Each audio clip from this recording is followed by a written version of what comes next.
Midnight's Shadow, and the Hollow Thorn.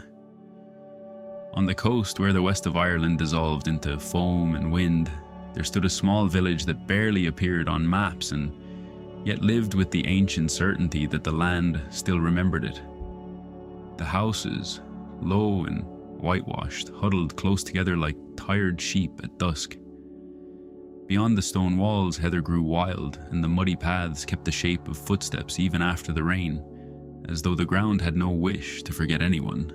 By day, the village seemed built from simple labors, nets drying in the sun, dark bread cooling on windowsills, warm milk in tin pails, peat stacked in dark heaps carrying that deep earthy scent that felt older than the sea itself.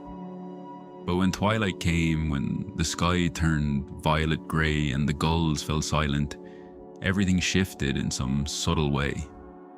It was not something you could point to.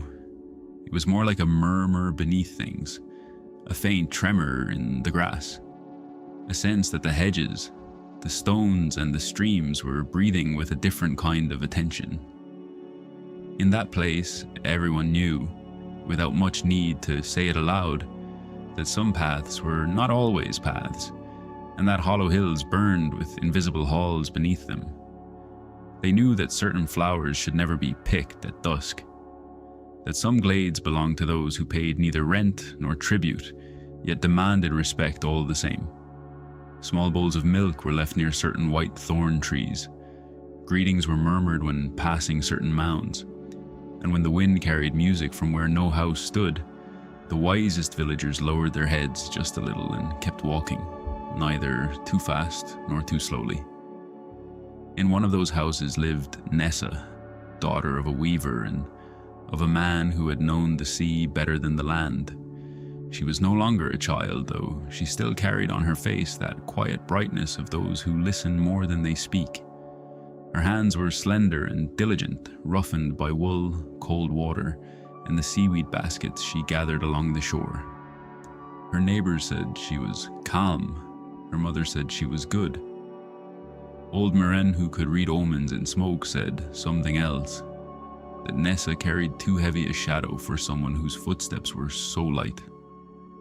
No one asked what she meant by that. In small villages, people understand that some sentences must be left alone to rest, like a warm cup between the hands. And Nessa's shadow did seem strange from certain angles in the late afternoon, when the sun sank low and every outline stretched across the road. Her shadow did not fall with the ordinary obedience of the others. There was a peculiar density to it, a way of lagging behind as if it found it hard to follow her.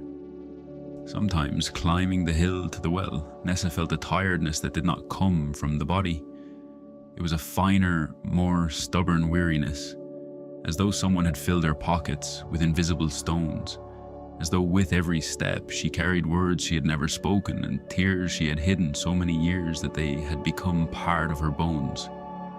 Perhaps it all began in the winter, when her brother Eowyn did not return from the sea. There was no memorable storm, no shipwreck people would speak of for generations, only a thick fog and a confused swell, the kind that does not look dangerous until it has already swallowed something. The boat came back without him. The men lowered their eyes. No one ever found the body. And on such a coast where the water gives and takes with equal calm, his absence slowly became another room in the house. Nessa's mother kept spinning. Her father spoke less and less. For months, the bench by the hearth held the space Ian should have filled. And Nessa, the youngest, learned to behave as if pain could avoid troubling others if it were folded carefully and tucked inside the chest. She never cried out loud. She never asked why the sea had chosen her brother instead of someone else. She never told anyone that some nights she heard wet footsteps at the threshold of her dreams. She took her grief, smoothed it, folded it with care, and hid it so well that it grew inside her like a root in the dark. Years passed. Her father died one spring of a weary chest. Her mother aged quickly with a tenderness that grew more fragile by the year. And Nessa, without quite noticing it, became the kind of person everyone turned to because she seemed able to hold everything together. She helped lamb the sheep when a neighbor did not know how. She brought broth to the sick. She mended baskets. She stayed until the end of the vigils, gathering cups and blankets. She comforted, she listened. She smiled with a gentleness that was not exactly a lie, though neither was it the whole truth. Because the whole truth was this: sometimes at dawn, she felt her own shadow pulling her downward, that when she leaned over the well, she saw in the water a face much like hers, only more tired and more remote. That she longed to rest, yes, but no longer knew how. She had learned how to be needed. She had never learned how to be light. The night of Samhain arrived, wrapped in a soft silence, the kind that comes when the air seems to listen before it moves. Families shut their doors early. Candles were lit in windows for the absent and for the well-intentioned souls of the other side. Oat bread was left on the sills. The cattle were brought in. The sky, clear through the afternoon, later filled with thin clouds that let through a veiled moon, round as an old coin beneath linen. Nessa's mother had fallen asleep by the fire. She breathed with the faint whistle that comes with age and winters spent in peat-smoked houses. Nessa pulled the blanket higher over her. She stirred the embers just enough. Then she looked at the small candle in the window, the one meant for those wandering without shelter that night. For a few moments she stood still and listened. Outside there was almost no sound. No dogs, no lake carts, no voices, only the sea in the distance, breathing with deep slowness. Then she felt the call. It was not a voice, it was not exactly a thought. It was more like a tilt in the world, a delicate certainty that she had to go outside, like when a song heard in a dream continues far away after waking. Nessa knew enough of the old stories not to obey lightly any invitation that came on Samhain, but she also knew how to recognize when something had been moving toward her for a long time. She took her dark shawl, covered her head, opened the door with care not to wake her mother. The night was cold, but not cruel. The air smelled of salt, wet leaves, and smoke long gone cold. The village seemed suspended in place. The lit windows were only a few warm eyes in the dimness. Nessa walked along the usual path, though before long it no longer felt like the usual path. Moon-silvered grass brushed her ankles. The stones in the walls returned a pale glow. And when she reached the old hawthorn standing alone beside the hill road, she felt the silence grow deeper, fuller, almost like music that had not yet begun. There, beneath the tree, stood someone. At first, she thought it was a woman wrapped in a grey-green mantle, so still she seemed part of the trunk itself. Then she saw that the mantle was not ordinary cloth, but something closer to winter moss, to mist among branches, to dark water reflecting stars. The figure was slender, with a pale, serene face. Her long black hair shone like the wing of a raven. She wore no crown, yet around her brow a faint brightness danced, as if tiny seeds of moonlight had been caught in the air. Her eyes were the hardest thing to look at. Not because they frightened her, not entirely, but because they seemed to remember. To look into those eyes was like opening a door to a room where someone had once wept in silence. Nessa stopped at a respectful distance. She lowered her head slightly. The figure inclined hers in return with old-fashioned courtesy. "Good evening, Nessa of Mayor's House," she said. Her voice was low. It did not sound like metal or wind. It sounded like grass bending beneath a fine rain. A gentle chill ran down Nessa's back. "Good evening," she answered, weighing every syllable. The woman, or whatever had the shape of a woman, raised a slender hand. In her palm rested something small and dark, like a piece of shadow gathered from the foot of a doorway. "You have walked for many years with more weight than belongs to you." Nessa said nothing. Her heart was beating slowly but hard. Some are born with a light shadow, the stranger went on, and the world passes through them the way a breeze passes through a hedge. Others take upon themselves what they never said, what they lost, what they silenced out of love, fear, or habit. That substance makes shadows dense, and a dense shadow drinks warmth, sleep, and joy. Nessa swallowed. "Who are you?" she asked. The figure smiled faintly. It was not a human smile, but neither was it cruel. "I have been called many things. Tonight it will be enough if you call me Aobian of the Hollow Thorn." The name left a faint tremor in the air. Nessa knew it from stories whispered by the fire, stories that were never told in full. A name from the good neighbors, those who were neither men nor gods nor ghosts. It moved nearby when the veils grew thin. "I have not come to harm you," Aobian said. "I have come to offer you an exchange." She opened her fingers. The small dark mass seemed to breathe. "I can take away your heavy shadow," she said with the calm of someone offering water, "and give you a lighter one instead, a shadow of heather, dew, and birdsong at dawn. You will walk without that dragging weight in your chest. You will sleep without sinking so deeply. Sorrow will not vanish from the world, but it will stop living inside every one of your steps." For one brief moment, Nessa felt such sudden hope that it hurt her. She nearly had to press a hand to her heart. "And what does this exchange ask in return?" Aobian's eyes rested on her with a strange gentleness. "Very little for some, very much for others. A light shadow cannot bear the weight of the unsaid. Whoever carries it must speak the truth in a low voice." Nessa frowned slightly. "Always?" "Whenever the heart is on the verge of hiding. You will not need to shout. You will not need to wound. It will be enough to speak the truth softly, as one speaks to a flame, so it will not go out.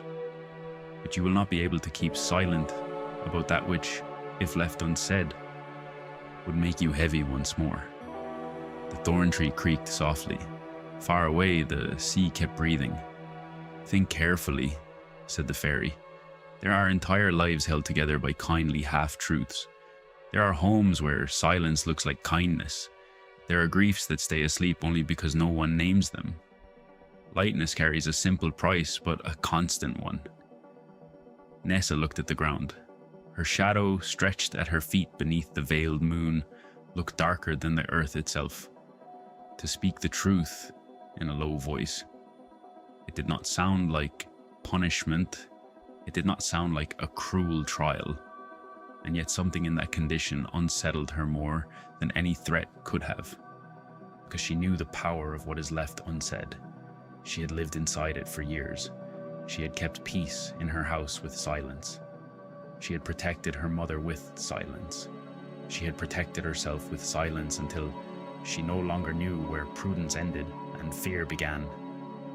"And if I accept," she murmured. Aobian extended her empty hand toward her. "Then the exchange begins tonight, but it does not complete itself in a single moment. First, you must walk 3 nights with the new shadow brushing against the old. In that time, every truth whispered will make it more yours. Every truth withheld will return weight to what you are trying to leave behind. At the end of the 3rd night, if you have been faithful to the pact, the heavy shadow will fall away and take the path meant for it. And where does such a shadow go?" The fairy lifted her gaze toward the hill where the dark was thicker. "Sometimes back to the earth, sometimes to the sea, sometimes into a hollow thorn, where it finally learns how to rest." Nessa closed her eyes for a moment. She thought of Ian, of her mother asleep by the fire, of mornings filled with nameless exhaustion, of the way she sometimes longed to sit down in the grass and not rise again until the world stopped asking things of her. She thought, too, of the small, deep truths she never spoke. "I am still sad. I am tired. I miss the one who left. I do not want to be the strong one all the time. Sometimes it weighs on me how much I love you all without knowing how to carry it." When she opened her eyes again, Aoibian was still there, motionless as the thorn trunk and alive as the mist. "I accept," Nessa said, and felt the word leave her with an ancient tremor. The fairy stepped closer. The air changed temperature. Now it smelled of wild apples, wet soil, and hazel leaves. "Then listen well," Aoibian whispered. "The first truth must be spoken before dawn, and it must be spoken to the one who has lived longest beneath the shelter of your silence." The fairy's hand barely brushed Nessa's shadow upon the grass. The world seemed to tilt. The moon faltered behind a cloud, and beneath the thorn tree, where Samhain night held invisible roads open, Nessa's shadow trembled like water touched by a fingertip. Nessa felt no pain. What she felt instead was a strange loosening, like when a braid pulled too tight is undone at the end of the day and the scalp remembers it can rest as well. The shadow at her feet did not vanish. It was still there, dark and stretched over the pale grass, but it was no longer entirely the same. Along its edge there now appeared a new softness, a faint, almost silver line, as though dew had entered it. Aoibian withdrew her hand with the slowness of a tide slipping away from the sand. "It is brushing against you now," she said. "Do not try to hurry what only becomes true when it is walked slowly." Nessa looked down again at her shadow. It seemed to move with a different breathing. "How will I know when I must speak?" The fairy tilted her head just slightly. "You will know in the same way you know when a brazier is about to die. Before you fully see it, before you name it, you will feel it in your chest, a weight returning, a veil descending. Then you must speak the truth in a low voice." The wind slipped through the thorn branches. A few dry leaves turned along the ground like little dark boats. "Remember this as well," Aoibian added. "A truth spoken to wound weighs almost as much as a lie. The low voice is not only a condition, it is a path. What you whisper must rise from quiet depth, not from the blade." Nessa nodded. She wanted to ask another question, but when she lifted her eyes, the brightness around the fairy had grown less distinct. The outline of her figure was beginning to blur with the fine mist rising from the grass. "Will I see you again?" Nessa asked. Aoibian smiled with that ancient calm. "On the third night, if the path remains open to you." And then she was gone, not all at once like a candle blown out. Rather, she became indistinguishable from the place itself, as though the thorn tree had reclaimed her into its inner shadow, as though the night, which until then had held her apart, had absorbed her gently back into itself. Nessa remained alone beside the tree, hearing the distant sea and the murmur of her own blood. The village slept. The moon behind the clouds gave everything a soft, pale glow. For a moment she thought perhaps she had dreamed it, but when she looked at the ground, she understood she had not.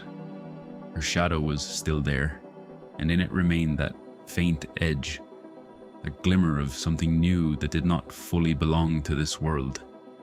She started home with slow steps.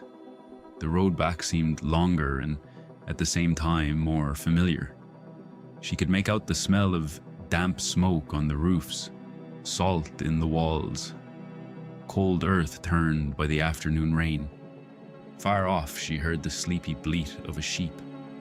Everything seemed to keep its place with loving patience, and yet, inside her, something had begun to move. The first truth must be spoken before dawn, to the one who has lived longest beneath the shelter of your silence. Her mother. There was no doubt. Mare had spent whole years inside the careful silence of her daughter. Nessa had offered her warm tea, blankets tucked more snugly around her shoulders, willing hands, gentle smiles. She had offered company, work, presence, but she had not offered truth.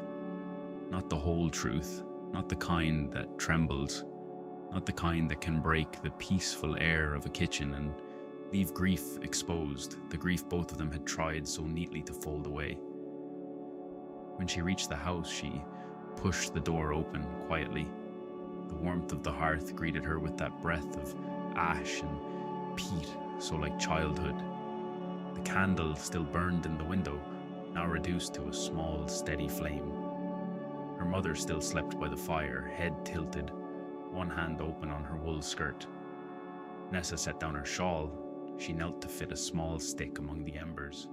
The old stubborn wall clock dropped 2 muffled beats into the room. There was still a long stretch before dawn. She could wait, she thought. She could look for the exact moment, the right phrase. She could sit first, drink some water, breathe, prepare herself. But scarcely had she formed those thoughts when she felt a familiar pressure in her chest. It was not yet the great weight from before, only a warning, a light hand closing around her heart. The new shadow would not allow delay.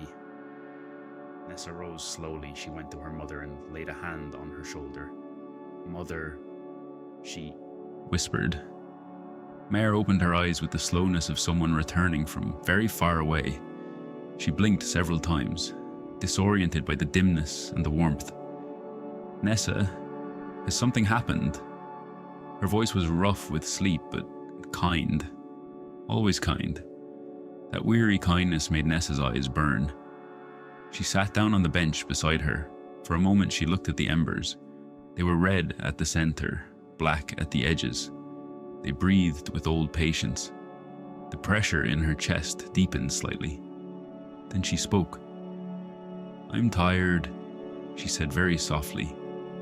It did not sound like an enormous sentence. It did not sound like a revelation from another world. And yet in that kitchen, it rang like a door opening after years. Mare looked at her without fully understanding. "You've worked hard these past few days," she murmured. "Tomorrow you can sleep a little longer." Nessa shook her head slowly. "Not only these days, not only from the work. I've been tired for a very long time." Her mother blinked. The fire crackled softly. Nessa felt fear. Not a great fear, only the fear of someone stepping into cold water for the first time. But her voice kept coming, low and clear, as if it had been waiting for this channel for years. "I'm tired of holding myself upright all the time, of seeming calm when I'm not, of staying silent so the house won't break apart. I'm tired of missing Ian as if that were somehow wrong.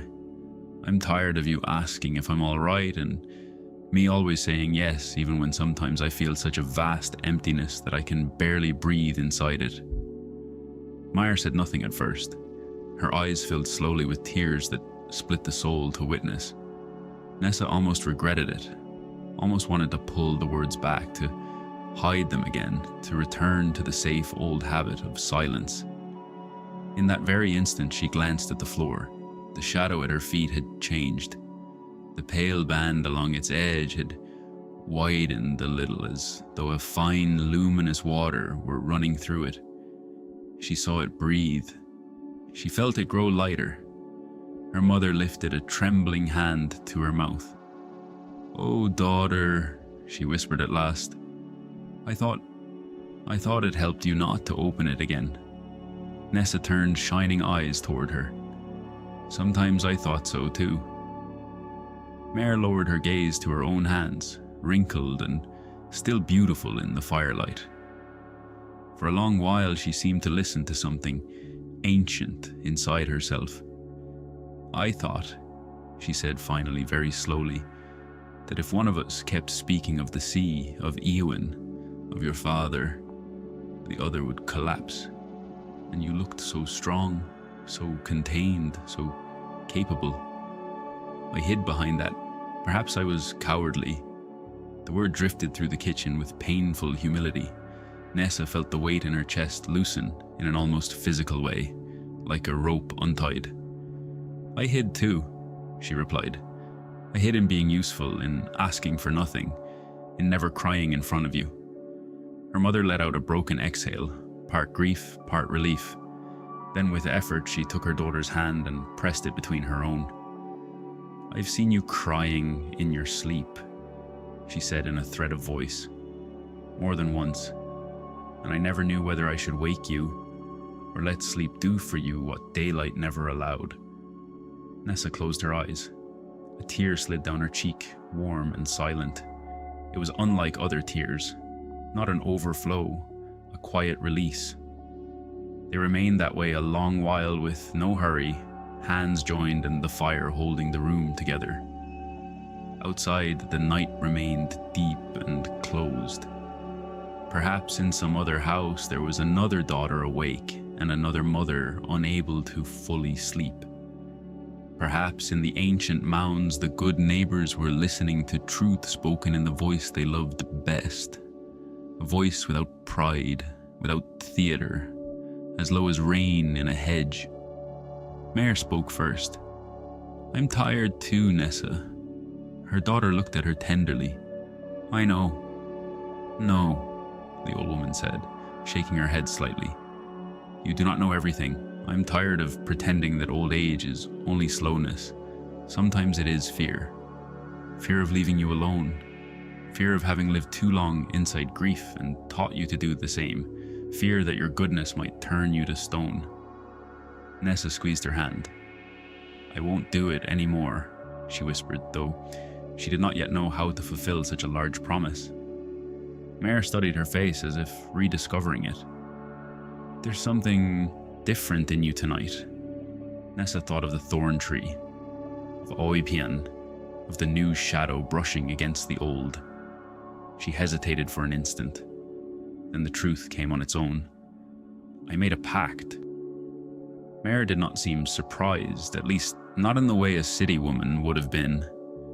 On that coast, invisible things were not impossible, only delicate. With whom? With one of the old folk. Her mother lowered her voice even further, out of respect or instinct. "And what did she ask of you?" Nessa looked at the candle in the window, almost burned down, then back at her mother. To speak the truth in a low voice. Against all expectation, Mare smiled. It was a small, tired smile, but a genuine one. "Then it is not a bad pact," she said.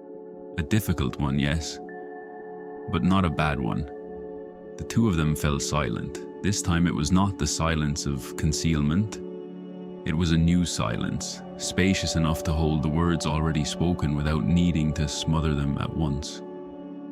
When Nessa finally rose to add more peat to the fire, she realized that her body moved differently. She was not healed. The grief still existed. The emptiness was still there, but something inside her had stopped pressing downward. She went to the door and, before shutting it firmly against the cold, looked out into the night for a moment. It seemed to her that beside the old wall there stood a slender shape where no one was. Perhaps a branch, perhaps a fold of mist, perhaps someone listening. The first rooster crowed far away. Dawn had not yet arrived, but it was already walking from the edge of the world, and at Nessa's feet, on the worn stones of the threshold, her shadow looked a little less heavy than before. The day was born slowly, with a pearl-colored light spreading over sea and damp fields. The low clouds, pink only at their edges, floated over the hills like fleeces laid out to dry by invisible hands. From the kitchen came the smell of oat bread warming by the embers, and the smell of strong tea too, dark and kind, as though its steam gathered everything domestic and safe. Nessa had not slept much, but when she rose, she discovered that the weariness of that morning was different from the weariness of other days. It was not that dull weight that sank her shoulders the moment she opened her eyes. It was a more human tiredness, a simpler one, the sort that follows a long walk or a long-contained cry finally set free. It was still fatigue, yes, but no longer a nameless stone. Her mother, seated at the table, watched her enter with a new expression. There were traces of the night's emotion in her eyes, but also a timid kind of relief, as if the two of them had just opened a window in a house shut too long. "I left the butter out so it would soften," Mare said in an ordinary voice, though softer than usual. Nessa nodded and sat across from her.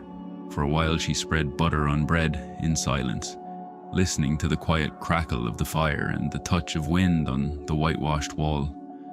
She looked once more at the floor. The shadow of her feet, small beneath the table, still carried that same faint brightness at its edges. It remained. It had not been a night's illusion.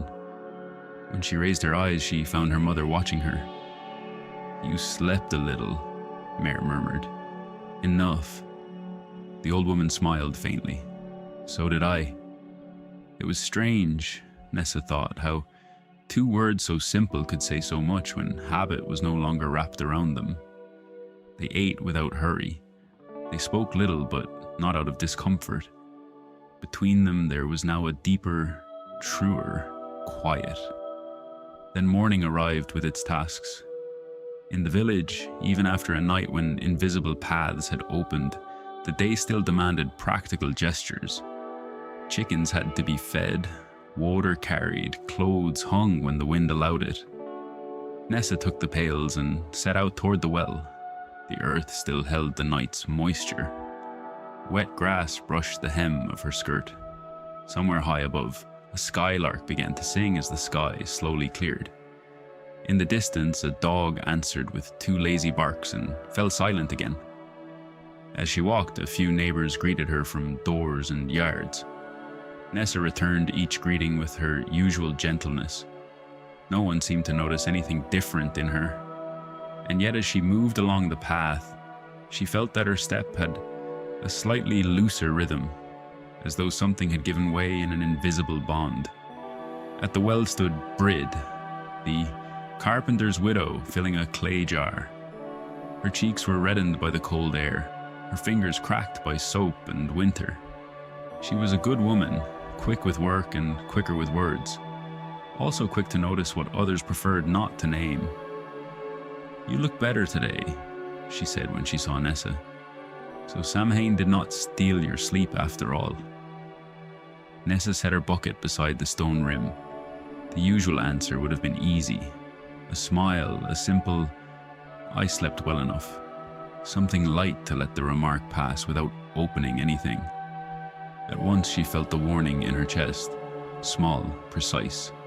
The light shadow demanded its tribute. Nessa let the bucket descend into the well. The rope unwound with a rough whisper. As she pulled it back up, she answered in a low voice, "Not entirely. I slept little, but better than other times." Brid glanced at her from the side. "That is gain enough already." It might have ended there. It was true, but the warning did not ease completely. It remained faint and steady, like a hand waiting for her. Then Nessa understood that the truth did not always settle for a thin layer. "I cried last night," she added without drama, almost as if mentioning the rain. Brid went still with the jar in her hands. "Well now." There was no mockery in her voice, only surprise and something like respect. "I haven't done that in front of anyone for a very long time," Nessa continued, more to herself than to the other woman. "I think it did me good." The widow set the jar down and watched her for a moment. "Sometimes crying washes more than water does," she said at last, though a woman may spend years convincing herself otherwise. This time Nessa smiled for real. The tightness in her chest loosened at once. Brid stepped closer. "Your mother looks better too," she murmured. "I saw her lighting the fire at dawn. She seemed less alone." A quiet warmth passed through Nessa at those words. Perhaps she is, a little less. No more words were needed. They parted with a nod. Nessa returned home with the pails full and a new understanding. Speaking the truth did not always summon storms. Sometimes it only set things back where they belonged. And yet before noon, the second test arrived. Sorsha, the young woman from the northern slope, appeared at the door carrying a basket of uncarded wool and worry written plainly across her brow. She was somewhat younger than Nessa and had that untidy beauty of someone forever hurrying between tasks and thoughts. She often came seeking help with spinning, with a hem, with remedies for a cough, or advice about her father who was aging badly and complained about everything. "I'm sorry to come without warning," she said as she entered, but I didn't know who else to turn to." Mare welcomed her in and quietly withdrew to her corner by the fire, leaving the two young women at the table. Saoirse set the basket down with a sigh. "I can't do anything right this week. My father grumbles about everything. The wool tangles on me. Yesterday I burned the bread. Today I spilled half a jug of milk. I'm beginning to think I've been given the evil eye, or worse." Nessa smiled gently and picked up a tuft of wool. "I don't think it's that." The other girl sank onto the bench, exhausted. "Then what is it?" Nessa opened her mouth to offer some comforting phrase, something kind, something easy. She could already feel the familiar words arriving. "You're tired, these are crooked days, it happens to all of us." None of them were false, but neither were they the whole truth. And the moment the prepared answer tried to come out, the warning returned, sharper this time. The shadow at her feet darkened slightly at the edge. She looked at Saoirse more closely. There were faint circles beneath her eyes. Her hands were not merely clumsy, they trembled a little, and she kept avoiding the western window, as though something beyond it hurt too much to face. Nessa spoke carefully. "I think you're sad." Saoirse looked up at once. "Sad? No, just tired. You know what my house is like." The weight in Nessa's chest did not disappear. The truth was still waiting. "Not only tired," she whispered. "You've been like this every evening since Beltane, since Seamus left with his uncles for Galway." Saoirse went still. In the kitchen, the soft simmer of water in the pot could be heard very clearly. Mare did not lift her head, but she was listening.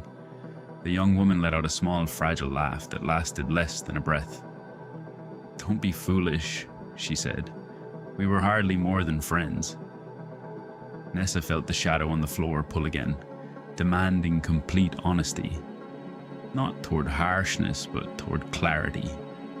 "You cared for him," she said in a low, kind voice.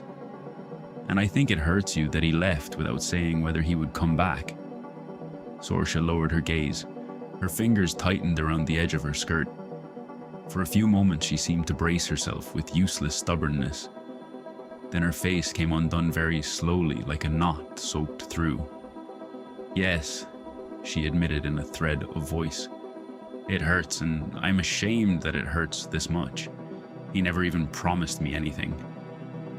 Nessa set the wool down and covered the girl's hand with her own.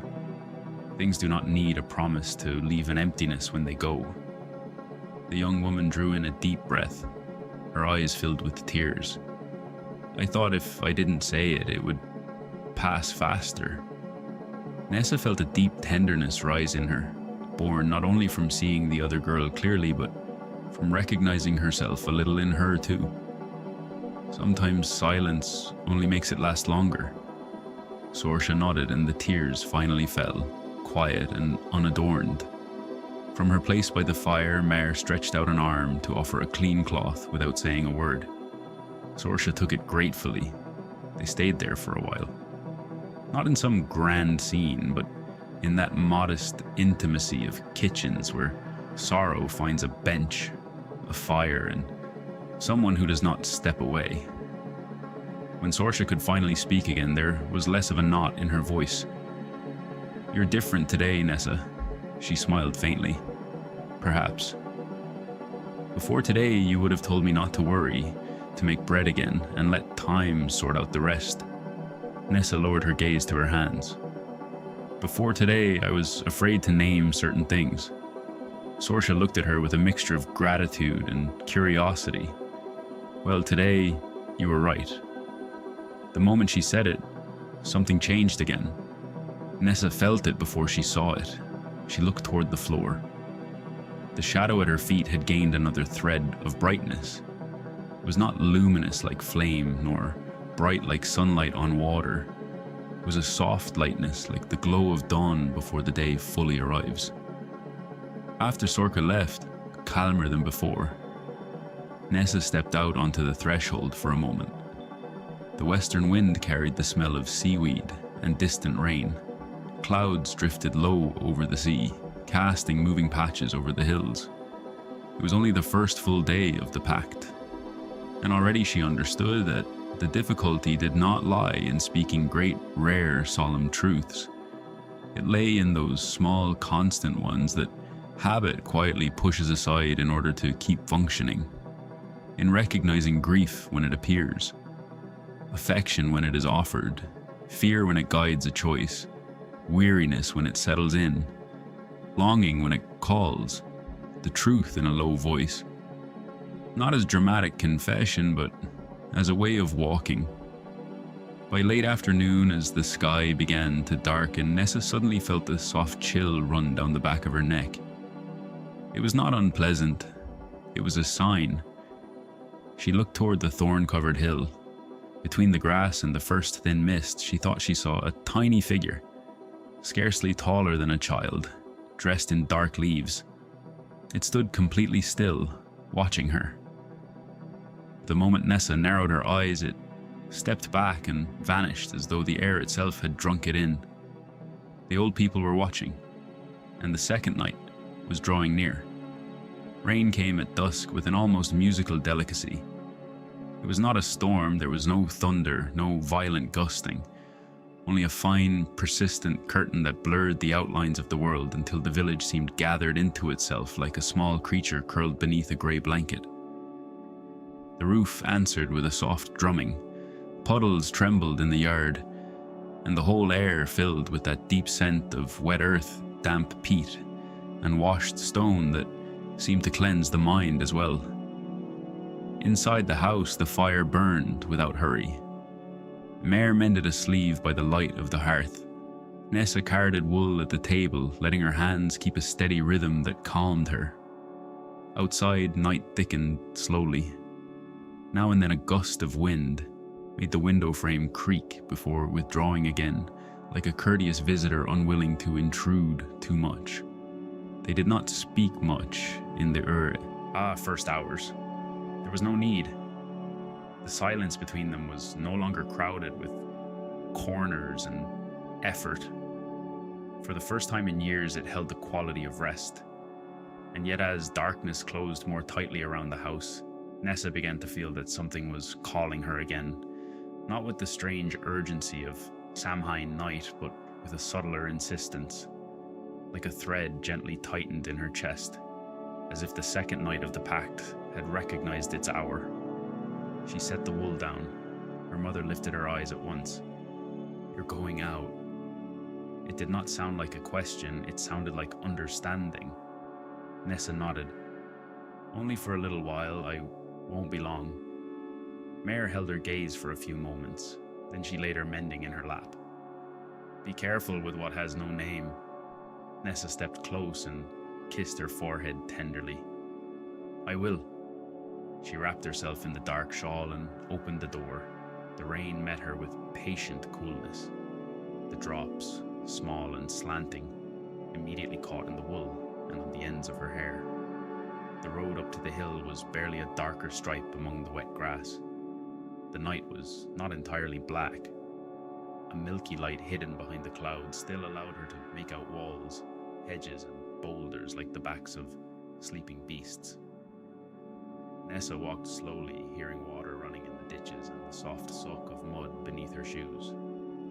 At every step she felt the shadow clinging to her, no longer as heavy as before, but not entirely light either. At times it seemed to move freely. At other times it resisted, just slightly, as though it still mistrusted the path she was taking. When she reached the thorn tree, she found it dark and silent, burdened with drops trembling on its bare branches. There was no visible sign of Aoi Pian, nor of any other figure, only the tree, the wind, the rain and the unmistakable sense that she was not alone. She waited a while, she listened. The field seemed to be holding its breath. Then from the far side of the stone wall came a small sound. Not a song, not human footsteps. Something between a sigh and the brushing of leaves. Nessa turned carefully. There, seated on a flat stone, was a tiny being with a sharp face and pale eyes like sky reflected in a puddle. It wore a cloak made of something like wet bark, and its fine hands played with a hazel twig. It did not appear threatening, but there was an old liveliness in it, an attention difficult to deceive. Nessa lowered her head slightly, as one did with the old folk whenever one suspected their presence. "Good evening." The creature smiled, revealing small white teeth. "Good for those who don't tangle themselves in their own tongues," it said in a strangely melodic voice. Nessa kept silent. The little being tilted its head. "She sent me to see how the bargain is going." There was no need to ask who she was. "I'm trying to honor it," Nessa replied. The creature laid the twig on the stone. Trying is what humans say when they are still bargaining with their old habits. The remark was not cruel, it sounded almost amused. A faint blush rose to Nessa's cheeks, mixed with the chill of the rain. "Then perhaps I am still bargaining." The creature looked pleased. "Better. The small truth is usually the hardest. The large ones can be seen coming from far away. The others hide in the folds of the day." Nessa watched the rain falling over the wall for a moment. "Why does it matter so much to your kind?" The truth spoken in a low voice. The little being looked up at her. Its gaze held the clarity of deep water. Because a low voice forces the truth to be carried without throwing it like a stone. Because a whisper does not seek to defeat anyone. It seeks to make room. And because many ancient things draw near only to what is spoken without vanity. The words hung between them with the simplicity of something that needed no adornment. Nessa was about to answer when she suddenly felt the familiar warning in her chest, very near now. This time it was not because of the creature. It came because of another presence. She turned slowly. Along the path, only a few steps away, walked Padraig the Miller. He was a broad-shouldered man with an honest face and hazel eyes that always seemed to hold a question he never quite asked. He had been Éowyn's friend in youth. After the loss, he had continued finding reasons to come to Nessa's house, to fix a hinge, to bring flour, to ask after Mare. Never intrusive, never staying too long. And yet his presence had the quiet constancy of someone who cares from the edge of things. Padraig stopped when he saw her beside the thorn tree. He did not seem to notice the small creature seated on the stone. Perhaps he could not see it. Or perhaps he pretended not to, which in those lands was another kind of wisdom. "Nessa," he said, speaking low so as not to tear the night. "Your mother told me you'd gone out. I brought this in case you came back late." He showed her a hand lamp shielded with glass and a waxed leather cloak. The rain kept falling between them. The small being of the old folk watched with obvious interest. "Thank you," Nessa said. Padraig stepped a little closer. There was kindness in his face, but also a tired uncertainty. "I didn't want you walking alone tonight." It was an ordinary, kindly sentence, natural, and yet the moment she heard it, the warning in Nessa's chest deepened more than it had before. It was not the weight of sorrow this time. It was something else. An old truth carefully hidden for fear of stirring waters that had long been still. She looked at Padraig and understood, with a clarity that left her motionless, that for months, perhaps years, she had been hiding not only her weariness, but also the tenderness she felt whenever he appeared with flour, with a repaired board, with concern discreetly disguised as practical duty. She had not allowed herself to face him fully. It had seemed almost like a betrayal of Ian's absence, of her mother's fragility, of the settled mourning inside the house, so she had preferred to pretend she saw none of it. But the light shadow had no patience for that kind of mist. Padraig waited, mistaking her silence for practical hesitation. "You needn't take the cloak," he murmured. "I only thought—" Nessa spoke before he could finish. "I'm glad you came." The sentence was very low, so low it nearly blended with the rain, but it carried the exact weight of truth. Padraig looked at her closely. Nessa felt that it still was not enough. The shadow continued to demand clarity. She breathed slowly. "And I've grown used to pretending I don't notice how much you care for us." The miller stood still, the lamp in one hand, the cloak in the other. Rain drew small silver lines over his shoulders. "I didn't want to trouble you," he said at last, also in a low voice. "After everything in your house, I didn't know what place I had there." Nessa felt the words opening a new space in the air, delicate and real. "You didn't know because I never said it." The little being on the stone gave a soft, satisfied laugh, though Padraig did not seem to hear it. "Sometimes," Nessa went on, "I felt relieved when you came, and afraid of feeling that relief." The confession did not shatter anything. It did not break the moment apart. It fell between them with the softness of a leaf landing on water, and yet it changed the entire surface. Padraig lowered his gaze for a moment. When he raised it again, his eyes held a calm warmth. "I'm glad to see you too," he said. "I have been for a long time. I only didn't want to ask the grief in your house to make room for me before its time." At once Nessa felt a new lightness through her whole body. She looked openly toward the ground. Though the shapes were nearly erased by rain and darkness, she could still tell that her shadow had changed again. It was less dense, looser, as if it could accompany her now without dragging. Padraig held out the cloak. "Here, at least cover yourself." She accepted. Their fingers brushed for a moment, a brief warm touch in the middle of the cold rain. Nothing more needed to be said. They stood together a while beneath the fine rain, sharing that strange calm that arrives when a truth long waiting finally finds its voice. When Padraig took his leave and started back along the road, the lamp cast a small circle of gold that receded into the mist. Nessa turned back toward the flat stone. The creature of the old folk was gone.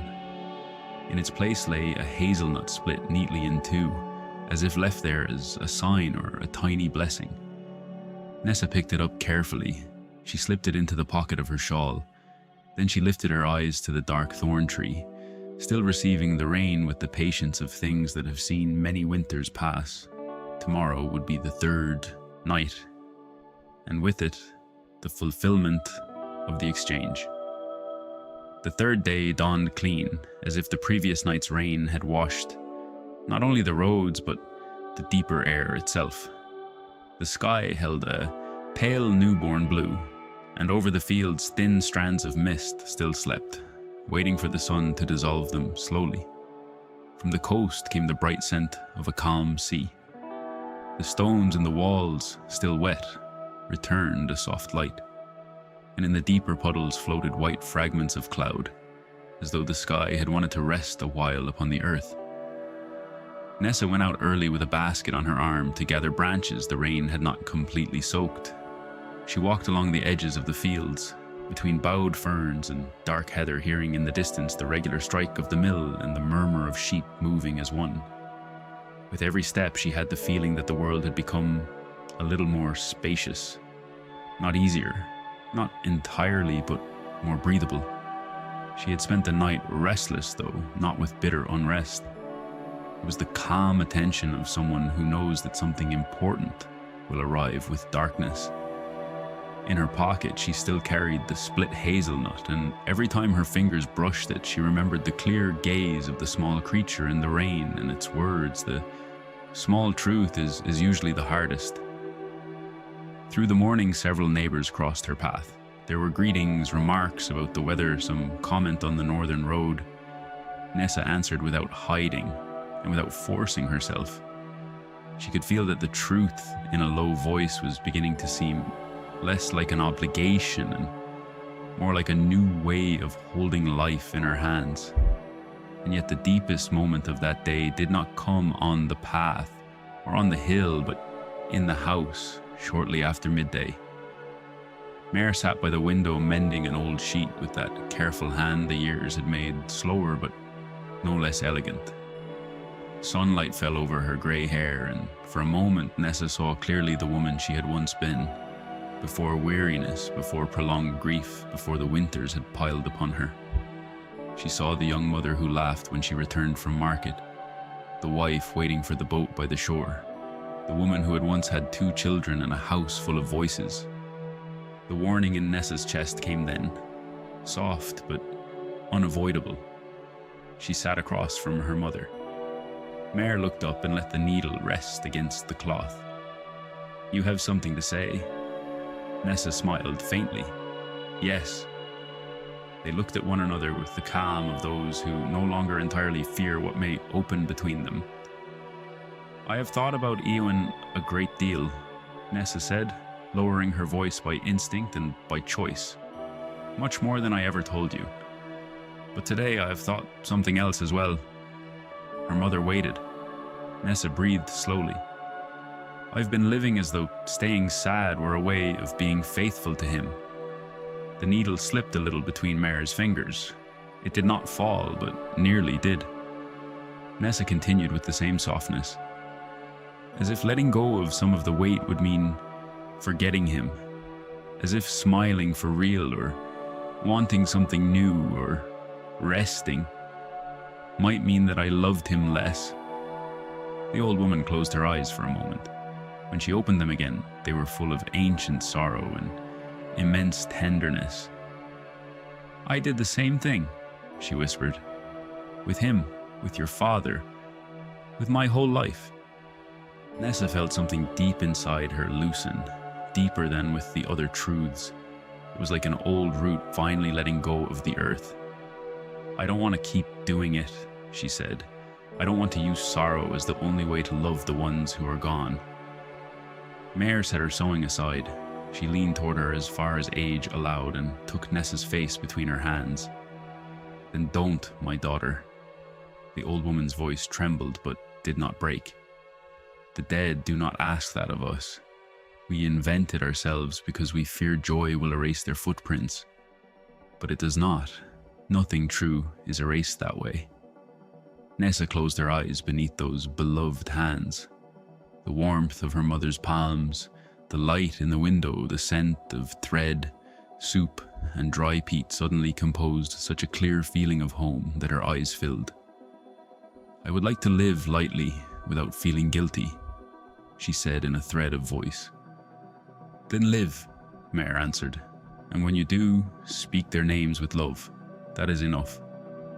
Afterward, Nessa glanced at the floor almost without meaning to. The shadow at her feet, cast by the window's light, no longer seemed to drag anything behind it. It was still a shadow, of course. It had not become unreal or bright, but it had a new naturalness to it, the naturalness of something that now accompanied instead of weighing down. The afternoon passed slowly and gently. Nessa made bread. Her mother slept a while. The sun descended behind a gauze of cloud and left over the village a golden light, soft and round. Later, a sack of flour arrived from the mill, along with a brief note from Padraig written in a clumsy but careful hand. "For this week, so you won't lack anything." Nessa read the sentence twice, smiling a smile she did not need to hide. But the note gave her more than a smile. After putting it away, she stood still by the table for a moment, flour still on her hands. What she felt was not only gratitude, it was something steadier and warmer, something born not from shock but from the slow trust with which certain presences enter a life without noise. She thought of Padraig, beneath the rain, holding the lamp, thought of all the times he had repaired a fence without being asked, of how he spoke to her mother while looking her directly in the eyes, without excessive pity, without hurry, without making her feel small. And for the first time, she did not push those thoughts away as though they were improper. She let them remain. She let them breathe. It was another kind of truth. When evening began to settle over the fields, the air changed. Not colder, exactly. More gathered, awaiting stillness as though even the stones knew that something was about to close or be fulfilled. Nessa put on her shawl, slipped the hazelnut into her pocket, and left without needing to explain much. Her mother only said, "Come back with a rest upon your brow." Nessa once more took the path to the thorn tree. The sky was almost clear. Between shreds of cloud drifted a white patient moon, and beneath its light the stone walls looked like old bones sleeping in the grass. There was almost no wind. Far away, the sea breathed with a slow, deep rhythm. As she climbed the hill, Nessa found herself noticing small things she would have missed on other nights. The quick sound of a bird among rushes, the cool dampness at the edges of her sleeves, the faint scent of wild mint crushed beneath her shoe, the brushing of her skirt against the tall stems.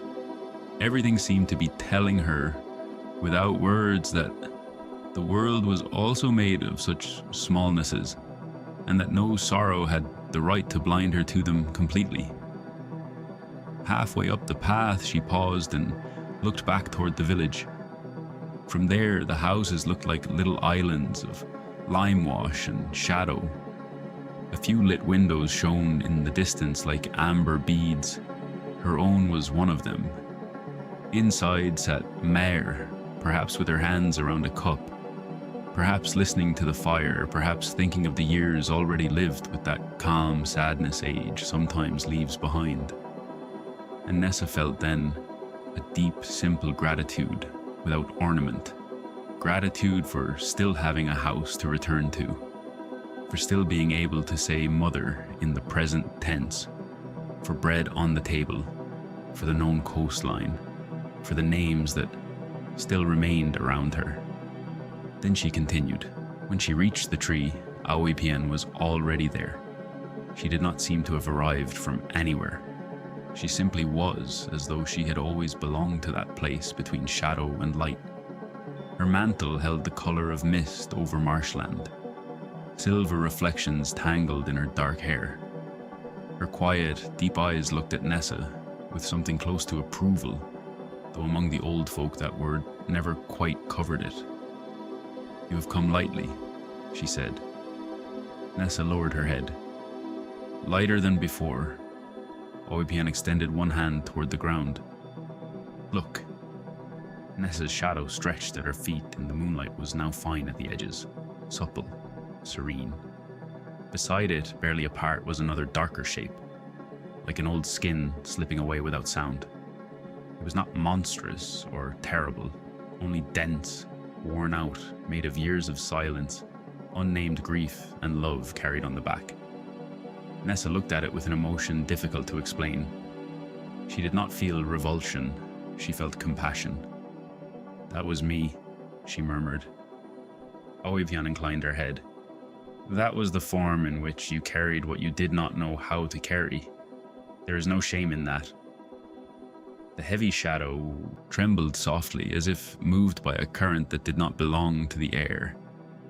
The thorn tree creaked. Around it, the grass seemed to lean. "What happens now?" Nessa asked. "Now what should no longer walk together is separated." Aoipian stepped forward. The hem of her mantle brushed the grass without sound. She crouched and touched the dark shadow with 2 fingers. For one instant, the whole world seemed to go still. No sea, no wind, no bird, only the night holding the gesture. Then the heavy shadow began to come away. It did not rise like smoke or flee like a beast. It slid slowly, gathering itself like water finding a hollow in the earth. It drifted toward the trunk of the thorn tree and remained there for a moment, pressed against the ancient wood. dark and quiet. Nessa felt her throat tighten, not from pain, from farewell. "Will it rest?" she asked very softly. Aoibian looked at her with unfathomable gentleness.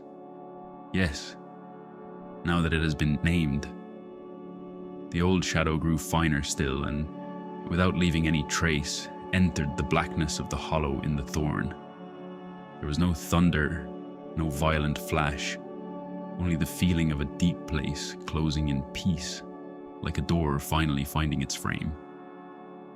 Nessa exhaled slowly. She had not realized how much breath she had been holding inside. Aoibian then indicated the shadow still joined to her. "This is the one you keep. It will not make you immune to sorrow or fear or loss. No shadow that light exists, but it will no longer feed on what you bury out of fear.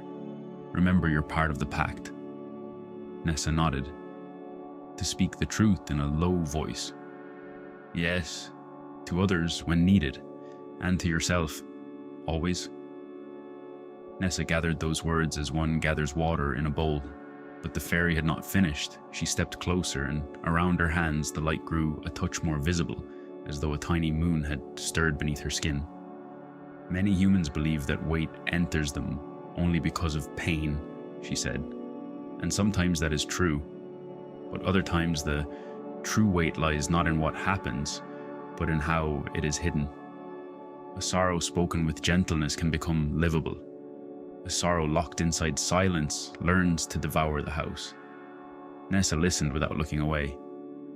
"Joy also needs truth," Aoibian continued. "Not only grief. Some keep love silent for fear of losing it. They keep rest silent for fear they have not earned it. They keep desire silent for fear of seeming ungrateful. And in the end, they live as though the heart were a room where everything must be covered with sheets." The image made Nessa lower her eyes for a moment. There were rooms like that, in old houses, rooms shut for years, the furniture hidden beneath white cloth, dust settling slowly over what remained untouched. Preserved, yes, but deprived of life. "I don't want to live that way," she whispered. "Then open windows," Aoibian replied. The sentence was so simple it stayed with Nessa at once, like counsel that needed no embellishment beyond its own clarity. From somewhere far away came the sound of water falling among stones. Then silence again, full and watchful. "Will the weight ever return?" Nessa asked. Aoibian smiled with that ancient patience that does not take offense at human questions. "The weight will always come back to test the door. That is its nature. But now you will know how to recognize it before it comes to live with you." Nessa thought of future mornings, of winters not yet arrived, of new losses that might one day cross her path. She did not feel despair. She felt something more useful, a humble confidence, the certainty that while not all sadness can be avoided, one can learn not to bury it alive in the chest. "Thank you," she said. Aoibian smiled, and for a moment the night around the thorn tree seemed to grow wider and kinder. "Thank your own tongue as well," the fairy said, "for finally learning how to open without wounding." The words left in Nessa a small, deep joy. Just then, from the slope below came a faint sound. The distant music of a whistle, only a few notes as if someone were coming down from the mill road without wanting to break the silence of the fields. Nessa recognized, without seeing him, Padraig's steady step. He was not coming to look for her, only returning home, and yet that quiet presence in the world felt to her like a humble, good promise. Aoibian turned her head toward the sound, as though no one perceived better than she, the threads beginning to weave themselves together. "There are paths that arrive slowly," she said. "Those are often the kindest ones for the human heart." Nessa did not answer, but the truth moved within her calmly. There was no need to deny it, no need to hurry it either. It was enough to acknowledge it the way one acknowledges a light burning in a friendly window. When she looked again at the base of the thorn, she saw something more. Tiny points of light flickered in the grass around the trunk. They were not fireflies. They were softer than that, quieter, like drops of dew that had learned how to remember the moon. They brightened and dimmed with a slow rhythm. Nessa thought perhaps they were signs from the old folk, or perhaps remnants of the completed exchange. She did not ask. Some things are lovelier when they are not forced into explanation. Albion was already beginning to blur with the moonlight and the shadow of the tree. "Will I see you again?" Nessa asked. "Perhaps," the fairy replied, "but you will not need me in the same way." And with the same delicacy with which she had first appeared, she gradually ceased to be distinct. There remained only the tree, the grass, the moon, and that faint scent of wild apples and wet leaves, which took a few moments to fade. Nessa stayed there a little longer without moving. She did not want to hold on to anything or force the moment, only to let it settle fully inside her. She looked at the thorn tree, its branches cut against the sky like dark hands open toward the night. In the hollow of the trunk there was nothing to be seen, and yet Nessa was certain that deep within, her old shadow was resting at last, no longer asking for her silence, no longer feeding on her. It was no longer wholly hers, but neither was it lost. It had been returned to a place where tired things could stop straining. Then she started back. Every stone seemed placed exactly where it belonged. Every wall, every fern, every pool of moonlight on the path held a calm sharpness. Halfway down the hill, she heard Padrig's whistle again, this time closer. Between two stone walls he appeared, walking steadily, an empty basket on his arm. When he saw her, he stopped. Neither of them startled. There was only a new calm between them. "Good evening, Nessa." "Good evening, Padrig." Moonlight gave his face a soft clarity. He looked younger that way, or perhaps simply more open. For a moment they stood facing one another, listening to the distant sea. Padrig spoke first. "Your mother said you might be coming up the hill tonight." Nessa tilted her head slightly. "And still you took this road as if by chance."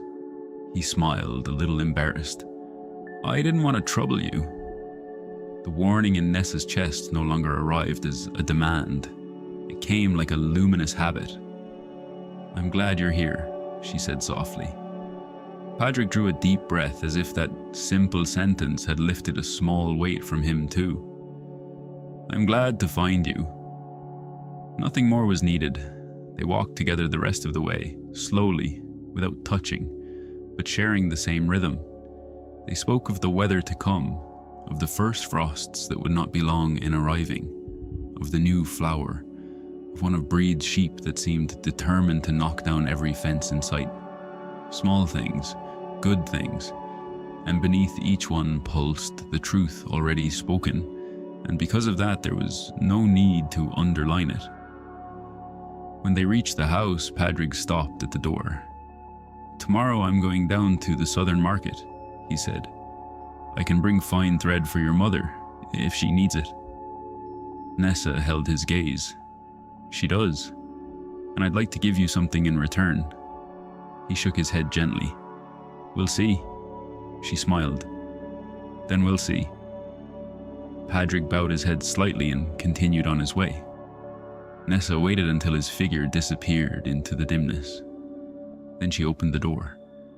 The warmth of the hearth surrounded her at once. Mare looked up from the fire and, when she saw her, smiled without asking anything. "It's done," Nessa said softly.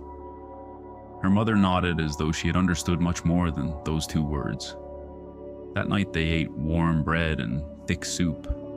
They spoke of small things, of the roof that would need looking at before winter set in hard, of the hens, of the sack of flour. In the middle of the conversation, Nessa mentioned Ian by name, and his name sounded clear, tender, and free of thorns. Then she spoke of her father.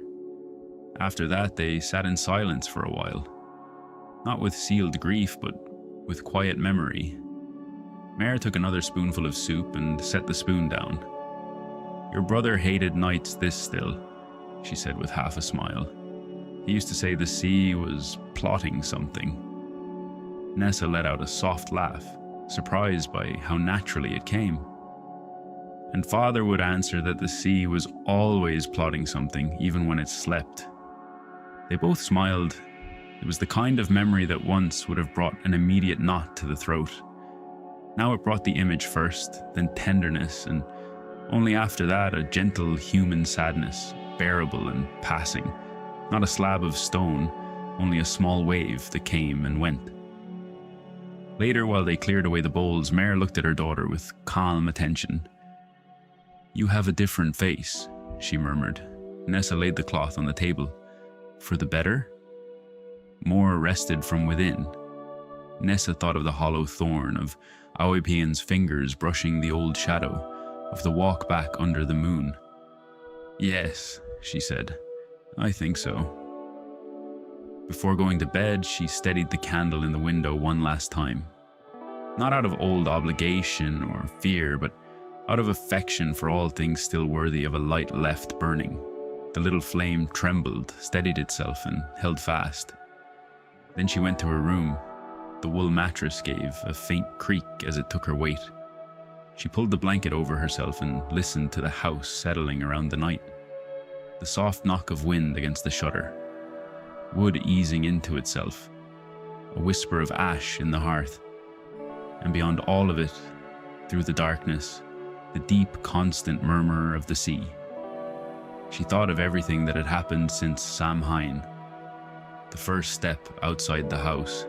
The solitary thorn tree, Oibian's hand touching her shadow, her mother's voice confessing her own weariness, Sorsha crying without shame at last, Breed by the well receiving truth the way one receives water, Padraig under the rain, then under the moon, and herself learning not to hide behind calm. And before sleep took her, she understood that lightness did not mean emptying oneself of love or memory. It meant no longer carrying them as punishment. It meant learning to hold them with a low voice, with open hands, with a heart that no longer needed to hide in order to keep beating. Outside, the night wrapped the village, the fields, the ancient mounds, and the thorn tree on the hill. And over all of them, visible or invisible, calm spread itself wide. Nessa slept deeply. And in her dream, for the first time in many years, her brother was not moving farther out to sea. He was standing on the shore. The dawn inside the dream was in no hurry. The sky was pale as the inside of a shell. The wet sand reflected the light, and the sea came and withdrew with a gentleness impossible in the waking world. Ian was there exactly as she remembered him, and also as she could no longer fully remember him. Young, serene, hair stirred by the breeze, bare feet in the foam. He did not look like a ghost. He did not look like a vision made to hurt. He looked like a memory that had finally lost its sharp edges. Nessa did not run toward him. There was no need. In the deepest dreams, true things do not ask for haste. She moved closer slowly, and her brother looked at her with that calm joy some faces carry when they no longer need to explain anything at all. He was smiling, and he said nothing because nothing needed to be said anymore. Around him, gulls hung motionless in the white morning air. The water left little collars of foam along the shore. Far away, atop a green headland, a house bright with sunlight seemed to be waiting for her. Everything was serene. Everything was enough. And then, inside the dream, Nessa understood that he was not telling her goodbye. Nor was he saying hello. It was something else. It was peace. When she woke, the night was still deep and unbroken. The candle in the window had nearly burned itself away. The house breathed in silence. For a few seconds, she did not know whether she was still dreaming. Then she felt the blanket over her body, smelled the ash, heard the sea, and smiled in the dark. She did not cry. Not because the dream had failed to touch her, but because it had touched her in a new way. She turned onto her side and laid a hand against the mattress, feeling beneath her palm the simple reality of being alive, being home, and finally being at rest. Outside, on the hill, the thorn tree kept its secret. Inside, Nessa's chest kept another. From that night on, in the small village where the west of Ireland dissolved into foam and wind, there was something different in the way she walked. Nothing striking. No one would have stopped her in the road to say that the girl carried magic in her steps.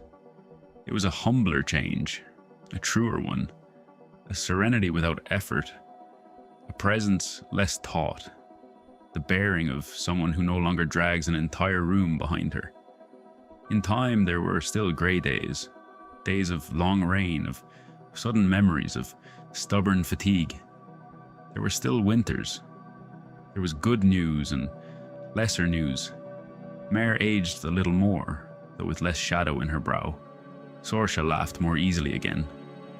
Padraig kept finding excuses, each one less clumsy than the last, to come near the house. And when the weight returned to test the door, Nessa learned to recognize it early. Then she spoke, sometimes to others, sometimes to herself, always in a low voice, and almost always that was enough. Because some blessings do not fall from the sky like lightning. Some arrive like a learned habit, like a door that no longer shuts all the way, like a shadow that has finally learned how to accompany you